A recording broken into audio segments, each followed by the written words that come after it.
السلام علیکم ورحمۃ اللہ وبرکاتہ۔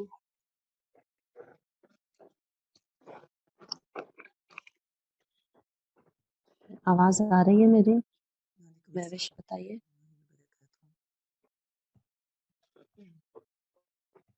ہینڈ ریس کیجیے پلیز آپ لوگ۔ ٹھیک ہے، جزاک اللہ خیر۔ بسم اللہ۔ ٹھیک ہے، جزاک اللہ خیر۔ امید ہے آپ سب خیریت سے ہوں گے۔ آپ سب کا بہت بہت شکریہ کلاس کو بر وقت جوائن کیا۔ تو آج ہم پڑھیں گے رموز اوقاف کے متعلق۔ جیسا کہ عام گفتگو کرتے وقت ہم کہیں کم ٹھہرتے ہیں اور کہیں باتیں ملا کر کہتے ہیں، کہیں ایک بات کہہ کر ٹھہر جاتے ہیں اور دوسری نئے سرے سے شروع کرتے ہیں، تو سمجھ کر پڑھنے کے لیے یہ بھی جاننا نہایت ضروری ہے کہ وصل کہاں کرنا ہے قرآن پاک پڑھتے ہوئے اور وقف کہاں کرنا ہے۔ پھر وقف کی صورت میں خیال رکھنا چاہیے کہ زیادہ وقف کن کن مقامات پر کرنا ہے اور کم وقف جو ہے وہ کہاں کہاں کن کن مقامات پر کرنا ہے۔ تو اسی طرح قرأت کے لیے یا قرآن پاک کو پڑھنے کے لیے خاص خاص علامتیں مقرر کی گئی ہیں جنہیں رموز اوقاف کہا جاتا ہے، جو کہ آپ کے سامنے درج ہیں۔ یہ جتنی بھی علامات ہیں، میم، قاف، جیم، زا، صاد وغیرہ یا مزید اس ٹائپ کی، ان تمام علامات کو رموز اوقاف کہا جاتا ہے۔ اور ان رموز کا مطلب یہ ہوگا کہ آپ کو ان تمام علامات کا مطلب پتہ ہو کہ کہاں آپ نے ٹھہرنا ہے اور کہاں نہیں ٹھہرنا، کہاں آپ کو ٹھہرنے کی رخصت ہے اور کہاں ٹھہرنا افضل ہے، کہاں ملا کر پڑھنا افضل ہے۔ تو چلیں ہم اپنی علامات اسٹارٹ کرتے ہیں۔ پہلی علامت ہے سرکل کی، یعنی کہ قرآن پاک میں عموماً ہر آیت کے اینڈ میں ایک گول دائرہ بنا ہوا ہوتا ہے۔ اس کا مطلب ہوتا ہے کہ یہاں معنی اور مفہوم کے اعتبار سے بات کمپلیٹ ہو گئی ہے۔ تو جہاں بات کمپلیٹ ہو جاتی ہے، معنی مفہوم کے اعتبار سے بات مکمل ہو جاتی ہے، تو وہاں یہ گول دائرہ بنا ہوتا ہے۔ حقیقت میں یہ گول دائرہ آیتن کی گولتا ہوتی ہے، جیسا کہ یہ عربی میں لکھا ہوتا نا آیتن، آپ دیکھ سکتے ہیں یہ آیتن، تو یہ تن کو لکھنے کے بجائے یا تا کو لکھنے کے بجائے اس کو سرکل کی شکل دی گئی۔ یہ گول شکل جو اس نے اختیار کر لی، اور یہ وقف کی علامت ہوتی ہے اور اس پر ٹھہرنا چاہیے۔ یہ تو آپ سب جانتے ہی ہوں گے، اور عموماً پڑھتے وقت بھی اس چیز کا خیال رکھا جاتا ہے کہ یہ گول دائرہ جو ہے اس پر ٹھہرا جائے اور پھر وقف کیا جائے۔ ایک اور علامت ہے میم۔ یہ وقف لازم کی علامت ہے۔ لازم کا مطلب کہ کوئی بھی کام کرنا آپ پر ضروری ہو جائے، فرض ہو جائے، یعنی وہ ہر صورت میں کرنا ہے، اور اگر آپ وہ نہیں کرتے تو اس کا پھر وہ کام غلط ہے یا گناہ ہے اس کا۔ تو میم کی علامت کا مطلب یہ ہے کہ چاہے یہ آیت کے اندر موجود ہو یا پھر آیت کے اوپر موجود ہو، قرآن پاک میں کہیں بھی آپ کو میم کی علامت نظر آتی ہے تو اس کا مطلب یہ ہوگا کہ اس پر وقف کرنا انتہائی ضروری ہے۔ اگر آپ یہاں وقف نہیں کرتے تو اس کے معنی مفہوم بھی بدل سکتے ہیں، اس کے غلط ہونے کا امکان ہوتا ہے، بالکل تبدیل ہو سکتے ہیں۔ تو اس لیے وقف کرنا ضروری ہے تاکہ قرآن پاک کے معنی اور مفہوم تبدیل نہ ہو۔ ٹھیک ہے، ایک علامت آپ نے پڑھ لی گول دائرہ، اس پہ بھی وقف کرتے ہیں، یہ آیت کے کمپلیٹ ہونے کی علامت ہے۔ سیکنڈ ہے میم، تو اس پہ بھی وقف کرنا انتہائی ضروری ہوتا ہے اور یہ وقف لازم کی علامت ہے۔ ایک علامت آتی ہے قو کی، یہ وقف مطلق کی علامت ہے، اس پر بھی ٹھہرنا چاہیے، یعنی کہ میم کی طرح یہ لازم تو نہیں ہے اس پر ٹھہرنا، لیکن اس پر ٹھہرنا چاہیے۔ مطلق مطلب یعنی آپ کو ایک اختیار ہے اور آپ آزاد ہیں کہ یہاں پر وقف کریں یا پھر وقف نہیں کریں، لیکن اس میں وقف کرنا جو ہے وہ زیادہ بہتر ہے اور کرنا چاہیے۔ آپ اس کی مثال ایسے لے لیجئے کہ جیسا کہ ہم نماز پڑھتے ہیں، بالفرض ظہر کی رکعت ہے، اس میں ہم کیا کرتے ہیں، 4 اس میں فرض ہوتے ہیں، اگر وہ آپ 4 فرض نہیں پڑھتے تو اس کا عذاب ہے آپ پہ، اسی طرح ساتھ میں 4 سنت ہے، لیکن اگر آپ 4 سنتیں نہیں پڑھتے تو عذاب نہیں ہے اس کا، لیکن آپ کو وہ پڑھنا چاہیے، اس کا اہتمام کرنا چاہیے، اس کے فضائل بہت ہیں اور وہ سنت ہے۔ تو اسی طرح یہ وقف مطلق ہے کہ آپ کو اس کا اہتمام کرنا چاہیے، اس پر وقف کرنا چاہیے، یہ زیادہ آسان ہے، افضل ہے، یہ بہتر ہے۔ لیکن اگر آپ یہاں پر وقف نہیں کرتے تو اس کا کسی قسم کا کوئی گناہ یا وبال آپ پہ نہیں ہے، یعنی کہ طور پہ بھی ٹھہرنا چاہیے۔ تیسری علامت ہے جیم کی، یہ وقف جائز کی علامت ہے۔ یہاں وقف اور وصل دونوں جائز ہیں، لیکن ٹھہر جانا بہتر ہے اور نہ ٹھہرنا جائز ہے۔ جیم کیا ہے؟ دونوں چیزیں اس میں جائز ہے، آپ ٹھہر بھی سکتے ہیں، نہیں بھی ٹھہر سکتے۔ اب یہ ترتیب سے وہ علامات آ رہی ہیں جہاں آپ کو ٹھہرنا چاہیے، تو آپ نے اپنے ذہن میں یہ تمام علامات ترتیب سے اس طرح رکھنی ہے کہ ان رموز پہ آپ کو وقف کرنا ہوگا، کیونکہ یہاں رخصت تو دی جا رہی ہے، اجازت تو دی جا رہی ہے، لیکن جو افضل اور احسن کیا ہے وہ وقف کرنا ہی ہے۔ تو جیم جو ہے وقف جائز کی علامت ہوتی ہے، یہاں وقف کرنا بہتر ہے، نہیں کرتے تو اجازت ہے، لیکن آپ وقف کرتے ہیں تو یہ زیادہ بہتر ہے، وقف مطلق کی طرح۔ مطلق میں بھی آپ وقف کریں گے، جائز میں بھی آپ وقف کریں گے، لیکن آپ کہیں وصل کرتے ہیں، ملاتے ہیں اسے، تو بھی وہ اس زمرے میں نہیں آئے گا کہ آپ اسے لہن جلی میں شمار کریں یا حرام غلطی میں شمار کریں۔ تیسری علامت ہے قلا کی، یہ الوقف اولا کا اختصار ہے، یعنی قلا کو مختصر کر کے لکھا گیا ہے۔ اصل میں یہ کیا ہے؟ قوف سے مراد الوقف، اور جو لام یا کی علامت ہے اس سے مراد ہے اولا۔ تو الوقف اولا کا عربی میں کیا مطلب ہوتا ہے؟ کہ وقف کرنا اولا ہے، وقف کرنا افضل ہے۔ تو اس کو مختصر کر کے شارٹ کر کے لکھا ہوا ہے قلا کی صورت میں، اس پر بھی ضرور ٹھہرنا چاہیے۔ آگے ہے قوف، عربی میں قوف کے معنی ہوتے ہیں، قوف کہتے ہیں جیسا کہ اردو میں کہا جائے کہ ٹھہر جاؤ، تو گویا کہ قوف کی علامت پر بھی ٹھہرنا چاہیے۔ میم پہ بھی لازمی ہے آپ کا ٹھہرنا، سرکل پہ بھی آپ ٹھہرتے ہیں، قاف پہ بھی آپ کو ٹھہرنا احسن ہے، جیم پہ بھی آپ کا ٹھہرنا افضل ہے، قلا اس پر ضرور ٹھہرنا چاہیے جیسا کہ میم کا کہا گیا، قلا پر بھی ضرور ٹھہرنا چاہیے اور قف پر بھی ٹھہرنا چاہیے۔ گویا کہ آپ کو جو اجازت ملتی ہے وہ تو اور جیم میں آپ کو اپنا ایک تھوڑا سا اختیار ملتا ہے، لیکن اس میں ٹھہرنا چاہیے۔ کتنی علامات ہو گئی؟ سرکل، میم، تو، جیم، قلا اور قف، یہ 6 علامات ہیں کہ ان پر آپ کو وقف کرنا چاہیے۔ کچھ آگے مزید بھی آئیں گی جن پر وقف کرنا چاہیے۔ نیکسٹ ہے ہمارے پاس لا، اس کے معنی ہوتے ہیں نہیں۔ تو یہ علامت اگر آیت کے اندر ہو تو یہاں پہ ہرگز نہیں ٹھہریں گے، لیکن اگر یہ آیت کے اوپر آ جائے، یعنی اس سرکل کے اوپر لا لکھا ہوا آ جائے، تو ایسی صورت میں ٹھہرنا اور نہ ٹھہرنا دونوں جائز ہے۔ لیکن اگر یہ گول دائرے کے اوپر نہ ہو اور آیت کے اندر کسی جگہ موجود ہو تو یہ لہن جلی ہے، اور لہن جلی کیا ہوتی ہے؟ قرآن پاک میں حرام ہوتی ہے۔ تو آپ کسی بھی صورت میں لا پہ وقف نہیں کر سکتے، علاوہ اس کے کہ آپ کی اضطراری کیفیت ہو جائے، یعنی مجبوراً آپ وہاں پہ وقف آپ سے ہو جائے اور آپ کرنا نہ چاہ رہے ہو، کوئی کھانسی آپ کو آ جاتی ہے، ایک دم سے سانس آپ کا اکھڑ جاتا ہے، جیسا کہ وقف اضطراری کے متعلق آپ نے پڑھا، وہ جو وقف اضطراری ہوتا ہے ایسے ہی وقف کو کہا جاتا ہے۔ تو یہاں ہرگز نہیں ٹھہریں گے علاوہ اس کے کہ ایک مجبوری کی کیفیت ہو جائے، اور اگر مجبوری کی کسی کیفیت کی وجہ سے آپ یہاں پر وقف کرتے ہیں تو اعادہ کرنا لازم ہے، مطلب کہ پیچھے سے ملانا، پیچھے سے پڑھنا لازم ہے، آپ آگے سے نہیں پڑھ سکتے۔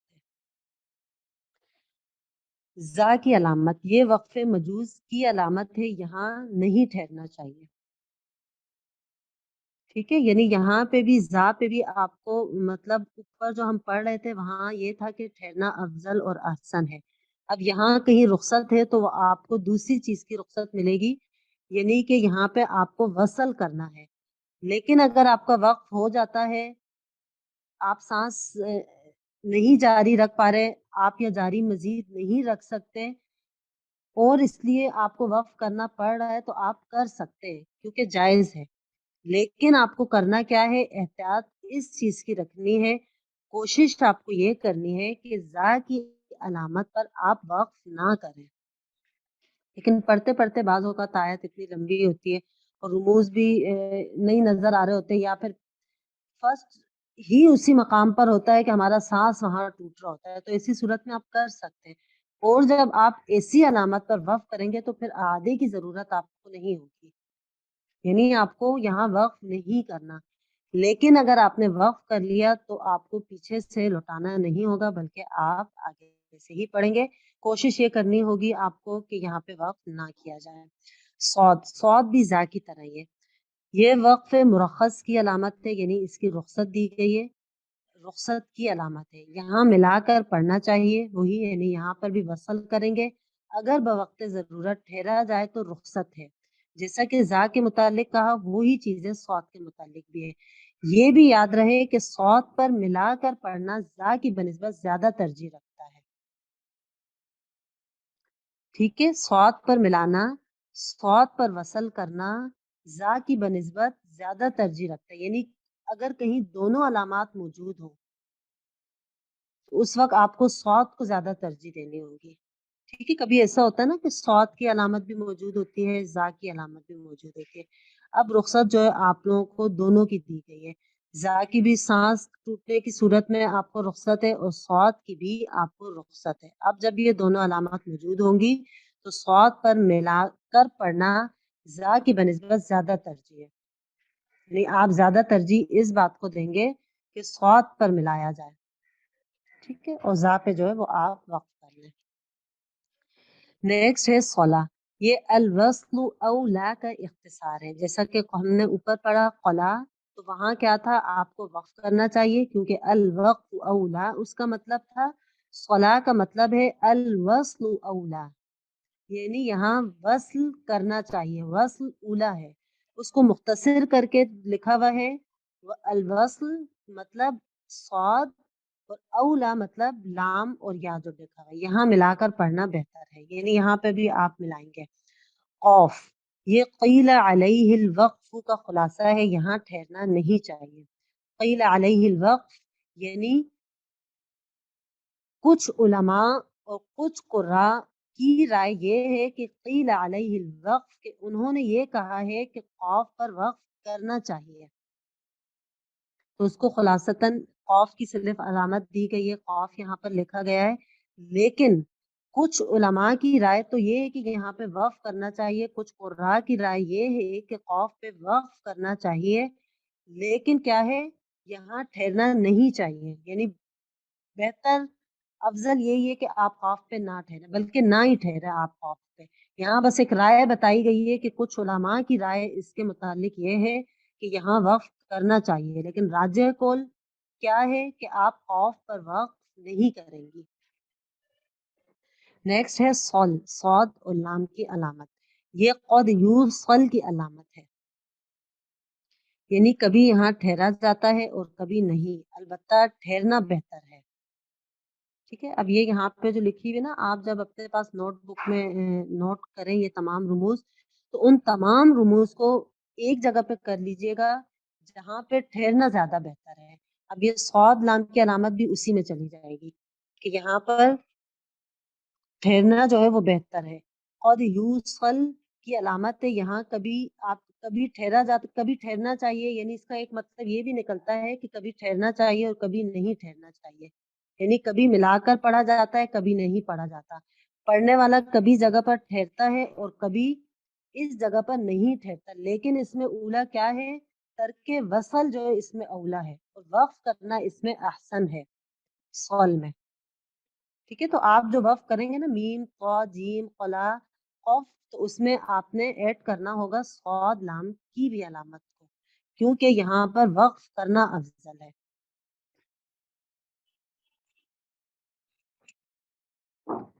نیکسٹ ہے کچھ مقامات پر قرآن پاک میں بیچ میں تو غالباً شاید نہیں لکھا ہوا آتا، یہ قرآن پاک کے سائڈ پہ جو ہے اس طرح کی چیزیں لکھی ہوئی آتی ہے، کہیں وقف النبی یا کہیں وقف منزل اور کہیں وقف غفران، تو اس کا مطلب بھی سمجھ لیجئے، وقف نبی اس کا مطلب یہ ہے کہ یہاں نبی کریم صلی اللہ علیہ وسلم نے وقف کیا. وقف منزل کا مطلب یہ ہے کہ یہاں جب جبرائیل علیہ السلام نے قرآن پاک پڑھ کر آپ صلی اللہ علیہ وسلم کو بتایا، ایک وحی جب لے کر آئے تو آپ نے ان مقامات پر وقف کیا اور آپ ٹھہرے وہاں پر، یعنی جب پڑھ کر بتایا تو آپ وہاں پر ٹھہرے. اور وقف غفران کا معنی ہوتا ہے بہت زیادہ بخشش طلب کرنا. یعنی یہ سائٹ پہ لکھا ہوا نظر آئے گا، شاید یہ بیچ میں بھی آ جاتے ہیں لیکن عموماً یہ سائٹ پہ لکھے ہوئے آتے ہیں. تو اس کا مطلب یہ ہوتا ہے کہ یہاں پر پڑھنے والا اور سننے والا، کیونکہ غفران کا مطلب ہے بہت زیادہ بخشش طلب کرنا، تو یہ ان آیات کے ساتھ لکھا ہوا ہوتا ہے جہاں کچھ دعا ہم مانگ رہے ہوتے ہیں یا بخشش کی دعا مانگنی چاہیے، وہاں پر کوئی ایسا تذکرہ قرآن پاک میں چل رہا ہوتا ہے یا ایسی بات چل رہی ہوتی ہے کہ جہاں تھوڑا سا ہمیں ایک وقف کر کے اللہ تبارک و تعالیٰ سے ایک بخشش کی دعا مانگنی چاہیے، وہ فیلنگ ہماری ہونی چاہیے کہ ہم سوچیں اور اللہ سے مانگیں. تو یہاں پر پڑھنے اور سننے والے کو بخشش کی دعا مانگنی چاہیے، یہاں وصل کرنے کے بجائے وقف کرنا بہتر ہے. تو سٹارٹ میں جو رموز پڑھے اس میں آپ کا صاد لام بھی ایڈ ہو جائے گا، وقف نبی بھی، وقف منزل بھی اور وقف غفران بھی. کیونکہ آپ صلی اللہ علیہ وسلم نے کیا وقف تو یہاں آپ کرتے ہیں مستحب ہے، اچھا ہے. یعنی منزل پہ بھی آپ کرتے ہیں اس بات کو فالو کرتے ہوئے کہ جبرائیل امین علیہ السلام نے کیا تو یہ مستحب ہے، احسن ہے کرنا. غفران پہ بھی آپ کرتے ہیں، کرنا چاہیے بلکہ غفران پہ تو ٹھیک ہے. اگر ہم سوچ سمجھ کر پڑھتے ہیں، قرآن پاک کی تلاوت کرتے ہیں تو وہ ایک فیلنگ ہمارے اندر ہونی چاہیے کہ ہم اللہ تبارک و تعالیٰ سے بخشش مانگے، اور یہاں پر بھی وقف کرنا بہتر ہے. سے کہیں سین یا سکتہ کی علامت ہوتی ہے. ویسے تو سکتہ کمپلیٹ ہی لکھا ہوا ہوتا ہے عموماً قرآن پاک میں. تو سکتے کا مطلب یہ ہے کہ یہاں آواز توڑ کر آپ سانس کو جاری رکھیں گے. آواز تو آپ کی ٹوٹ جائے گی، آپ تلاوت کرتے کرتے ٹھہر جائیں گے، وہاں پر رک جائیں گے، ایسا ہی لگے گا جیسا کہ آپ وقف کر رہے ہیں، لیکن آپ سانس نہیں لیں گے وہاں پر. یعنی کہ آواز کو جاری رکھنا ہوگا، آواز کو توڑنا ہوگا اور سانس کو جاری رکھنا ہوگا. ٹھیک ہے. مثال کے طور پہ سورہ یاسین میں آتا ہے کہ مم اور قدین ہذا. اب یہ بیچ میں آپ کو لگا کہ میں نے وقف کیا یا میں ٹھہر گئی اور رک گئی، لیکن میں نے سانس یہاں نہیں توڑا، اپنا وہ سانس جو ہے وہ جاری رکھا ہے. تو سکتے میں اور وقف میں یہ فرق آ جاتا ہے کہ وقف میں ہم آواز اور سانس دونوں کا توڑ لیتے ہیں دونوں کو، اور سکتے میں ہم صرف اپنی آواز کو توڑتے ہیں جبکہ سانس کو ہم جاری رکھتے ہیں. تو کہیں بھی سکتہ لکھا ہوا آئے گا وہاں سکتے، اردو میں بھی کہتے ہیں نا کہ سکتے کی کیفیت میں فلاں انسان چلا گیا، تو وہ کیا ہے سکتے میں بالکل آ جاتا ہے، ٹھہر جاتا ہے بالکل. تو اسی طرح اپنے یہاں ٹھہرنا ہوگا، اپنے سانس کو لیکن جاری رکھنا ہوگا. ایک علامت ہوتی ہے وقفہ، یہ بھی سکتے کی علامت ہے. یہاں سکتے کی بنسبت مزید اور زیادہ ٹھہرا جاتا ہے. یعنی جتنا آپ سکتے میں ٹھہرتے ہیں نا کہ عموماً جیسے مد اصلی کی جو مقدار ہوتی ہے اتنا سکتے میں ہمیں رکنا ہوتا ہے، وقفے میں یہ ہے کہ اس سے بھی زیادہ آپ رکیں. یعنی سکتے کی بنسبت اور زیادہ آپ وہاں پر ٹھہریں، اور طریقہ وہی ہوگا کہ آپ نے اپنی آواز توڑنی ہوگی اور سانس کو جاری رکھنا ہوگا. مزید ہے کہ یہ 3 ڈاٹس ہمارے پاس قرآن پاک میں آتے ہیں، کبھی تو ایک ہی لائن کے اندر دونوں جگہوں پر آ جاتے ہیں، جیسا کہ لا ریب فیہ، لا ریب یہاں پر ہے پھر فیہ پر ہے. اور کبھی بہت لمبی آیت ہوتی ہے آدھے پیج کی، اس کے اندر بالکل شروع میں اور بالکل آخر میں آ جاتے ہیں، یعنی دور دور بھی آ جاتے ہیں. اور کہیں ایسا بھی ہوتا ہے کہ ایک آیت کے اینڈ میں جہاں یہ سرکل بنا ہوا ہوتا ہے وہاں اوپر 3 ڈاٹس ہوتے ہیں، اور پھر دوسری آیت جو اسٹارٹ ہوتی ہے وہاں بیچ میں کسی جگہ پر دوبارہ سے 3 ڈاٹس ڈالے ہوئے ہوتے ہیں.